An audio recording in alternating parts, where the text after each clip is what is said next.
मोअज़्ज़िज़ सामीन इकराम, अस्सलाम वालेकुम वरहमतुल्लाहि वबरकातुहू।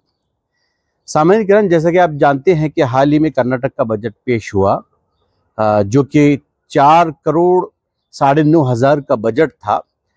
उसमें 4,000 करोड़ का माइनॉरिटीज़ के लिए बजट मुख्तस किया गया, जो तकरीबन 1% से भी कम होता है।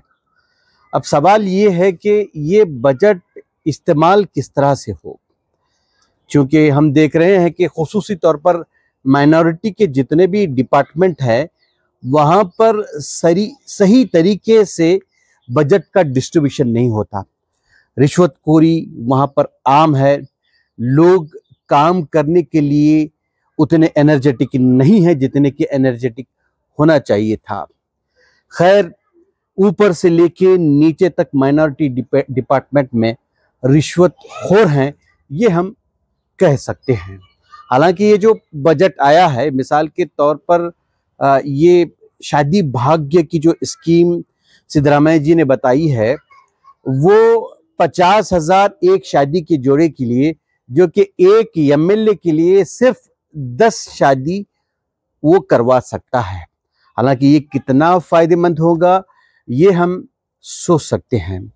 खैर, एजुकेशन के लिए भी कुछ बजट मुख्तस किया है, उसका इस्तेमाल किस तरह से होता है ये भी देखने वाली बात है।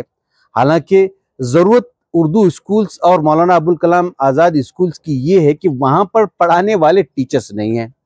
100-125 स्टूडेंट्स के लिए सिर्फ 1 या 2 टीचर्स वहाँ पर हैं। एक गवर्नमेंट अपॉइंटेड होता है, दूसरा या तीसरा टीचर वहाँ पर वो कॉन्ट्रैक्ट बेसिस के असातिज़ा हुआ करते हैं। हालांकि होना ये चाहिए था कि ज़्यादा से ज़्यादा असातिज़ा की तकर्री हो गवर्नमेंट स्कूल्स में, जिसके ज़रिए वहाँ पर पढ़ाई अच्छी सी अच्छी हो सके। दूसरी बात मैं ये कहना चाह रहा हूँ कि जैसे ये बजट पेश हुआ, भाजपा के कोई बहुत सारे लीडरान इस पर ये कहने लगे कि ये बजट मुसलमानों का बजट है, ये बजट हलाल बजट है, ये बजट पाकिस्तान का बजट है। अफसोस इस बात का है कि कर्नाटक का बजट, हिंदुस्तान का बजट, इसकी तुम पाकिस्तान के बजट की मिसाल क्यों देते हो? हाँ, क्या मुसलमान को सिर्फ 1% दिए जाने पर इस तरह की बातें तुम कह रहे हो? मुसलमान को कितना मिल रहा है ले दे के? 1% से भी कम। मुसलमान है कितने कर्नाटका में? 15% मुसलमान है, जहां उन्हें सिर्फ 4,000 करोड़ 1% से भी कम उनके लिए बजट अलॉट किया जा रहा है। हालांकि पिछड़े समाज का एक वर्ग जो कि 24% है, उनके लिए 42,000 करोड़ का बजट अलॉट किया गया है।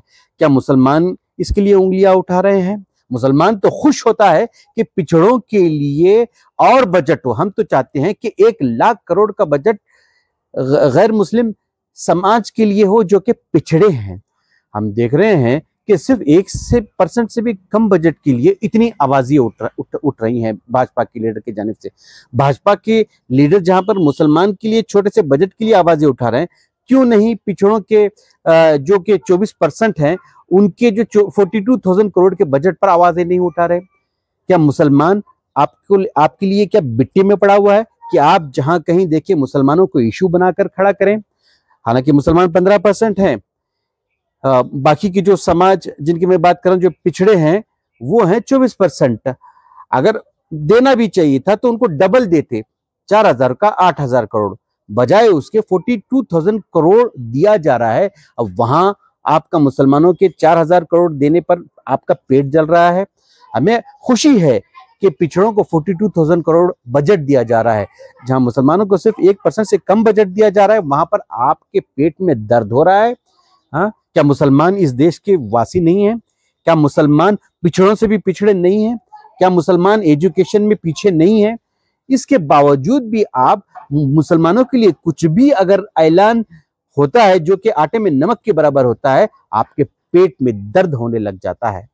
ये आप किस तरह के अपने आप को हिंदू कहते हैं? हिंदू तो बड़े दिल वाला होता है, जो वासुदेव कुटुंबकम को मानने वाला होता है। आप किस तरह के हिंदू हैं कि एक समाज जो कि पिछड़े से भी पिछड़ा है, उसके लिए छोटा सा भी कुछ किया जाता है तो आपके पेट में दर्द शुरू हो जाता है।